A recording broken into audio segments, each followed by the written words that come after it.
ఈరోజు నువ్వు సువార్త పంచడానికి అనుమానించొద్దు, ప్రకటించడానికి అనుమానించొద్దు, భయపడొద్దు.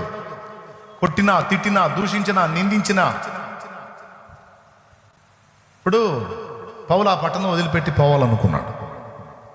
ఆయనకి ఏదో స్కెచ్ గీశారు, వెళ్ళిపోవాలనుకున్నాడు. వెంటనే దేవుడు ఆయన దర్శించాడు. రాజు, ఈ పట్టణమందు నాకు బహు జన సమూహం ఉన్నది, నువ్వు ఇక్కడి నుంచి వెళ్ళొద్దు, ధైర్యముగా ప్రకటించు, నీకు హాని చేయటం ఎవడు నీ మీదికి రాడన్నాడు ప్రభు.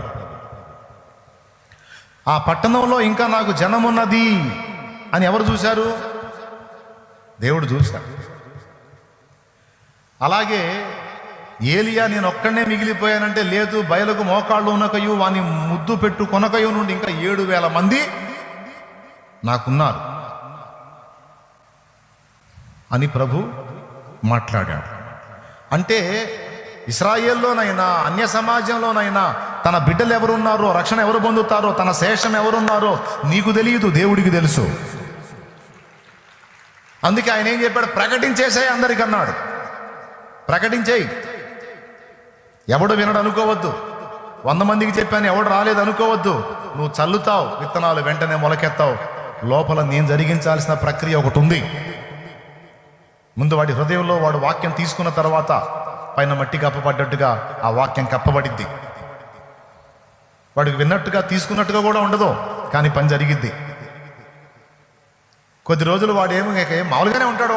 వాడి కార్యక్రమాల్లో వాడు ఉంటాడు. పాపంలో వాడైతే పాపంలో ఉంటాడు, పూజల్లో వాడైతే పూజల్లో ఉంటాడు, పునస్కారంలో వాడు ఎందులో ఉండేవాడు అందులో ఉంటాడు, నాస్తికత్వంలో ఉన్నవాడైతే అందులో ఉంటాడు. కొద్ది రోజుల తర్వాత నేను ఆ హృదయంలో పడ్డ వాక్య బీజాన్ని మొలకెత్తేటట్టు నేను దానికి రూపాన్ని ఇస్తా. అది మొలకెత్తున్నట్లు పరిస్థితులు వీని జీవితంలోకి అనుమతిస్తా.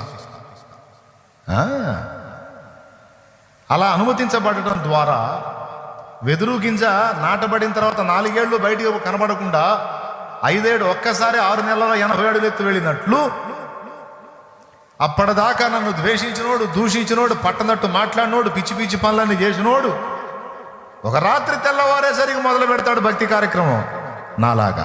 దేవునికి స్తోత్రం కలుగునుగాక. హల్లెలూయా.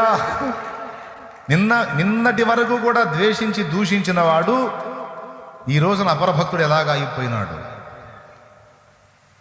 అలాగే అయిపోయింది నా బతుకు. ఇక అప్పటిదాకా ఆరాధించిన వాటి వైపు ముఖం, వాటి వైపు కూడా చూడలేదు ఇక నేను. ఎందుకంటే ఇవన్నీ కథలు, కల్పితాలు. ఇవన్నీ నీడలు, వాస్తవిక రూపం క్రీస్తులో ఉంది.